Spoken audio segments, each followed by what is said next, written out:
Can SpaceX Starlink replace AT&T? Let's talk about it.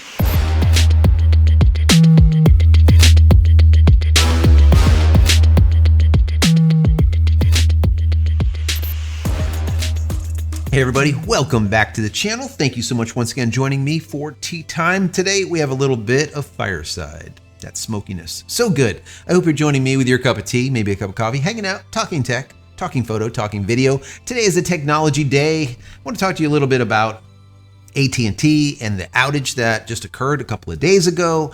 And is there a way that SpaceX Starlink can actually replace a telco, a wireless telco like AT&T? I don't know about the ground infrastructure of, let's say, fiber, but everything else, let's say those cell towers. Is it a possibility? What are your thoughts on this? I'll give you my commentary. Matter of fact, I'm going to read to you an article that I found from ABC News, I believe it was. I read one over on Reuters, on Time, all kinds of places. There was a ton of people talking about this outage. Now, this outage actually I experienced while traveling to Texas. So we were in the airport when everything was down. And I want to talk to you about this also. The idea here that we are very reliant on cell, basically on technology in general, is a major problem. And I think AT&T customers like myself have now experienced the warning of what happens when a cell network goes down. Now, I'm going to dig in a little bit deeper in this video because I'm going to come to you as a system administrator and let you know what I think about all this. And I'm also going to give you some information, some insider information of what I've heard from AT&T individuals, once again, from the inside. Now, let me read to you some of this article, and then once again, I'll get into some commentary. Before I do, I just want to say if you enjoyed this content, even the least, throw it a thumbs up. That'd be very helpful. Don't forget to subscribe if you're not subscribed. If you are, thank you so much. Click this little button over here so when I go live or when a new video comes out, you'll be notified of it immediately. And if you want to say thank you for all of my hard work, right down there, there's a little thank you button. Click on that, give $1 or $2 if you like. If not, that's perfectly fine. Consider becoming a member of the channel. That would be even better. Also, if you haven't picked up any of my ebooks, consider doing so. They are free. Go to JCristina.com/books. So jumping into this ABC News report, it really summarizes what went on. So it says a temporary network disruption that affected AT&T customers in the US Thursday was caused by a software update, the company said. I'll get into that in just a second. AT&T told ABC News in a statement that the outage was not a cyber attack, but was caused by, quote, the application and execution of an incorrect process used as we were expanding our network. I love it. I love it. Quote, we are continuing our assessment of today's outage to ensure we keep delivering this service that our customers deserve. Thank you, AT&T. You're awesome. The software update went wrong, according to preliminary information from some inside sources familiar with the situation. Sources have told ABC News that there was nothing nefarious or malicious about the incident. The outage was not caused by an external actor, according to a source familiar with the situation. AT&T performs updates regularly, according to that source. In an earlier statement to ABC News, AT&T said that some customers were experiencing wireless service interruptions and advised them to make calls over Wi-Fi. Yeah. The company issued an update later Thursday afternoon saying that the network had been fully restored. Just so you get a point of reference here, the service went down right around 4 a.m. and was down until 3 p.m.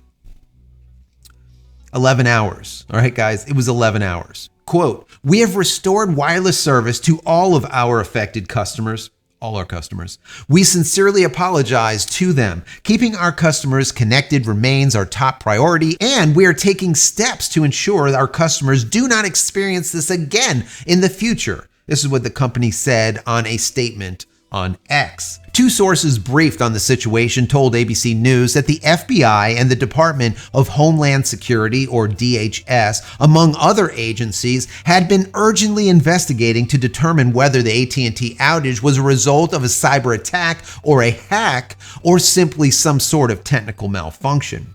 As of 5 a.m. Eastern Standard Time, the U.S. Cybersecurity and Infrastructure Security Agency, or the CISA, reported, quote, "The cause of the outage is unknown and there is no indication of malicious activity." Now, if you guys don't know, the CISA is an agency underneath the or within the DHS, which is the Department of Homeland Security. And they monitor cyber attacks. Any type of cyber threats is what they do. The FCC has been in touch with AT&T to figure out what caused the outage, according to the National Security Communication Advisor, John Kirby. Kirby told reporters Thursday afternoon that the DHS and the FBI were looking into the outage as well as working with the technology industry and network providers to see what can be done. Quote, "The bottom line is we do not have answers as of yet," he said. "We are working very hard to see if we can get to the ground truth of exactly what happened." You'll never get to that ground truth. Sorry, Kirby. Several police departments and municipalities warned local residents of what they described as a nationwide outage. In turn, officials urged callers to contact emergency services by alternative means. Quote, "There is a nationwide AT&T outage that is preventing wireless customers from making and receiving any phone calls, including 911. This is what the Charlotte, North Carolina Police Department said on an X post. In response to an earlier request from ABC News, the CISA said that they had no comment on the outage. AT&T serves more than 290 million customers across mobile and broadband services, according to the company's website. Verizon and T-Mobile told ABC News that their respective networks are not experiencing outages, but customers may experience difficulty when contacting individuals affected by the outage at other providers. Basically, if you're on a T-Mobile account or maybe a Verizon account and you're trying to call a family member that's on AT&T and you can't get through, well, it is not T-Mobile and it is not Verizon. They don't have a network issue. It's only AT&T. So what gets affected when something like this happens? And I made a list here because I think that is really interesting and a lot of people don't think about this. Now, of course, we talk about 911 calls, right? And we see a lot of police departments and states and municipalities and so on and so forth saying, listen, if you need to dial 911 and you're on AT&T, don't do it because you're not going to get through. Use a landline or use another means. Use Wi-Fi or something. That's if you have service. If you have another means of service and not just AT&T. Remember, AT&T is trying to get rid of all copper. I talked to you guys about this a while back. They've been trying to replace DSL as well as UVerse with that AT&T, Home Air, they call it. It's a means of connecting homes, but through the cell towers instead of having copper in the ground. They're trying to get rid of the copper, guys. No more landlines. No more picking up the phone, beep, beep, beep, beep, beep, beep, then picking up the phone and calling someone. There's some folks out there watching me right now that have not a clue what a landline is. They think that this is like the only means of communication. Yeah, no. There was this device, this phone thing that you would pick up and you would hear this sound that sounded something like, oh, and then you would dial your digits and then place a phone call. Yeah, that's the way it used to be. Now, obviously, everyone's using these. But now when these go down, what happens? They're telling you, for in case of emergency, use a landline or use some type of Wi-Fi. Yeah. Anyways, you have also medical alert systems that wouldn't be working if you only have AT&T in your home, or maybe your home security no longer works, or voice calling, text messaging, SMS, MMS, multimedia messaging, anything like that. You're not going to be able to communicate with your family members, or an emergency call of any kind you're not going to be able to place. Also, how about your e-wallet? How many people are using Apple Pay or Google Pay or some other type of virtual means of paying for stuff? Well, when your AT&T is down and you have Apple Pay and you try going and clicking and bleeping it to try to buy something, guess what? You're not buying nothing. That's it. Guess how much money you have in your wallet, your e-wallet? Zero. Nothing. So if you're not carrying an actual wallet that has some greenbacks in it, You're not going to be able to buy nothing, do nothing. Yeah. Once again, no purchases at all. Also, you have navigational issues. If you're using Google Maps or if you're using Apple Maps, guess what? You're on AT&T? There is none. You cannot use it for any type of GPS or getting from point A to point B. Matter of fact, when we were at the airport, that was one of the problems. Number one, people weren't able to call Uber or Lyft because their phones weren't working. Number two, Uber and Lyft weren't working either because GPS was down for the majority of the cars. That was an issue, right? So you cannot even get a ride share when your phone isn't working. That's an issue. Rideshare. Also, of course, you have no social media, so you're not going to be able to get any type of messaging as far as what is going on out there in the world. You're going to have to ask other people, what's up? I'm down. Are you down? What's wrong with your phone? People were scrambling all over the airport. They're like looking, they're going outside. And I'm actually telling people because I found out that it was actually an outage. And I was telling people, hey, if you have AT&T, your phone is down. They're like, what do you mean? I'm like, yeah, your AT&T is down completely. It's been down for hours. Don't bother rebooting. People are rebooting and trying to do all kinds of stuff, shut their network down, turn their network back on. It still says SOS. And that is it.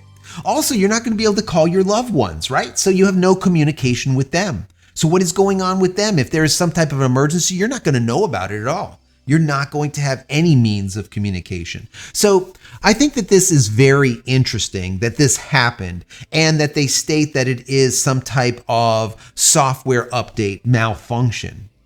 Why do I say this? Well, I have been an administrator. I know Unix inside and out. I've been a system administrator for many decades. I've worked on racks at colos, at NOCs, at network operations centers, at the COs, at the central offices for many, many, many years. Matter of fact, I worked on a rack right next to Bell Atlantic's rack. And I knew the system administrator there for many, many years. And I got a lot of insider knowledge from it. But that being said, all rollouts happen at 2 or 3 a.m.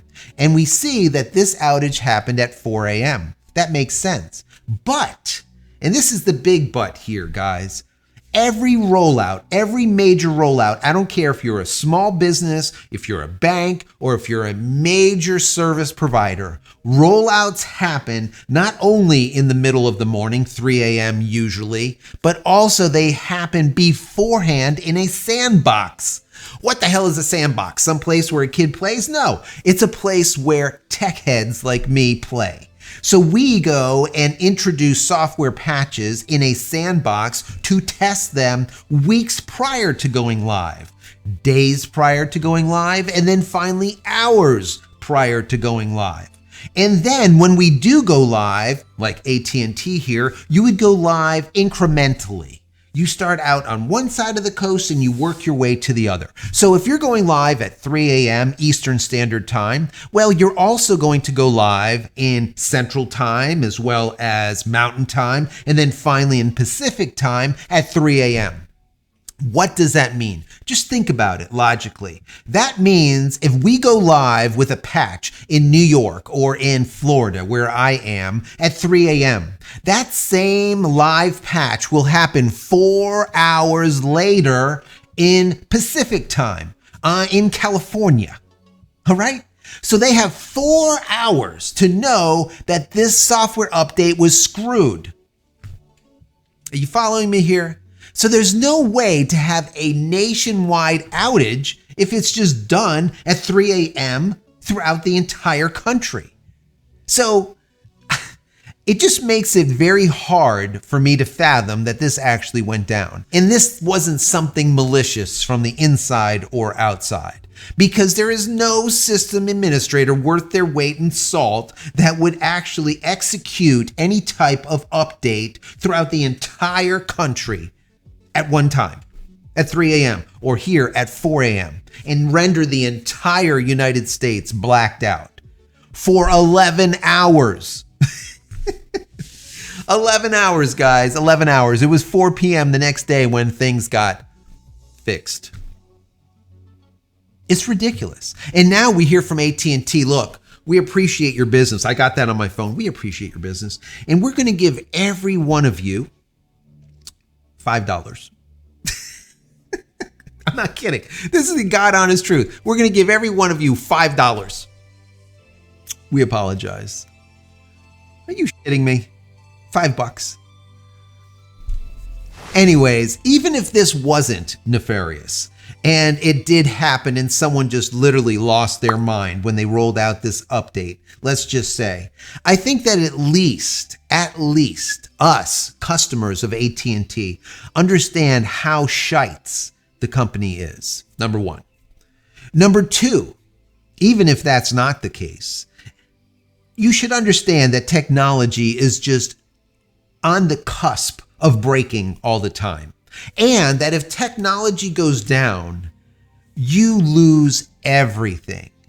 You cannot speak to your loved ones. You cannot dial 911. You have no money to your name. Nothing. I think that it is so mission critical that people have a wallet and have some greenbacks in those wallets, right? Because if something does happen, at least you have some money to be able to spend. Now, if it was for our government today, they want to remove greenbacks completely. They don't want you to be able to use cash, God forbid. They want you to only use virtual currency. So when it hits the fan, guess what? You have nothing. You have zero. Not only can you not communicate with your loved ones, but you have no money anyways. You can't even buy gas. Zip. A couple of years ago, I did something, and this was kind of at the height of the pandemic. And I said, if it really hits the fan, what will we do as a family? How do we get together? How do we find each other? Let's say if all the networks go dark, okay? And now there is no GPS, right? There's no lines of communication. You can't text your loved one. You can't call your loved one. What do? Do you have a plan in place? I think you should have one. Because what I did is I said, you know what? We need to have a hard copy map. How to get from point A to point B so that the entire family will be able to meet in a centralized location. Because once again, if it hits the fan, you want to get all of your family members together. Maybe they're only 100 or 200 miles away. They can get into a car and make it to your location. Once again, that central hub. So what we did is we printed up a map. So we have a map and an alternative map too, because maybe one map is not going to work because everyone is going down that route. Have one map and then an alternative map so everyone can get to that one centralized location. Once again, if all hits the fan. I think that that's very important. Once again, as we see, GPS is down. You don't have Google Maps. You don't have Apple Maps. You don't have this type of means of getting from point A to point B. And there's no phone calling. There's no emergency phone calling. There's no nothing. But luckily, AT&T gave everyone $5. Okay, so I'm very happy about that. So coming full circle, can Starlink replace AT&T? I've said this many, many times in the past, from the very beginning. And I said, you know what? Not only can SpaceX replace the internet with a internet, let's say, in low Earth orbit, have a version 2 internet, an internet 2, they can also replace telcos. Maybe not the fiber on the ground, possibly, but maybe not the fiber on the ground, but all cell towers. Because if you think about this, if you have like maybe something this big, a little antenna outside of your home, when we see Elon Musk, SpaceX now being able to make text messages from space using your unmodified phone and eventually be able to make phone calls as well as video calls with a satellite with no service, no Wi-Fi and no cell service, just right from a satellite using your phone. That means that you'll be able to put something this big on your roof and now have that signal that you would get outside with your phone on the inside. And you'll be able to make phone calls, emergency phone calls, right from your phone. Not just SOS, but actually calls. Think about that. Think about that. The same thing holds true with something this big on your car. Remember We had companies like Sirius, right? Sirius XM, whereas in your car, you can receive satellite radio and all this crap. I got this garbage in my car. I can't shut the damn thing off. It's like if I leased the car or something, like if I didn't own it, but it still advertises to me all the time. That's for another video. Anyways, remember those little antennas, right? Put a little antenna on there. Now you get Sirius, right? Well, imagine an antenna flat, this big. You stick it on the top of your car, boom. You have SpaceX Starlink, just like that. That's going to happen. When we see 40,000 satellites in low Earth orbit, no matter where that car is, or no matter where your house is, no matter if you can just see just a little glimpse of the sky at that point, you're going to be fine. Even if you're in the woods, as long as you can see a little bit of the sky, you're going to be fine. You're going to have the ability to have emergency communication. I think that these wireless providers really need to be fearful of SpaceX Starlink. That's my personal opinion. Right now, we see Starlink's going to be working with T-Mobile to do backhauling and all of this stuff. But the question is, do they really need them? Does Starlink need T-Mobile? I mean, maybe for right now, but down the road, I don't know. I really don't know. Guys, I want to know from you, what do you guys do to prepare? Now, this isn't like prepper type of stuff. You know, you wear a seatbelt not to be a prepper, right? It just makes damn good sense, right? You have a fire extinguisher next to your stove. Why? Well, in case of a fire. That doesn't mean that you're a prepper. That just makes sense. What do you do for preparations if any type of technology like this goes dark and you no longer have the means of communication? You no longer have funds. You don't have an e-wallet anymore. It doesn't exist. What do you do? Are you preparing for stuff like that? Because I think we all should. And I think that this AT&T deal is a wake-up call. Once again, it doesn't matter to me if it really was something nefarious, if it was something from an external source that was hacking AT&T. I really don't care. It just proves how crappy their service is. It just proves how stupid they are internally. It just proves that their system administrators, not quite together. But it does help us to once again realize and to step back for a second and say, you know what? We need to make some type of preparations if things did happen where everything goes dark, where we don't have Verizon and we don't have T-Mobile as a backup. We don't have a Wi-Fi means to communicate with 911. How does that happen? Well, probably the guy next door that has a shortwave radio or some type of ham operator is going to be the only means of emergency communication at that point, right? Now, I'm not telling you guys that you need to go and become a ham operator or have some type of shortwave radio and an 80-foot antenna outside. I'm not saying that.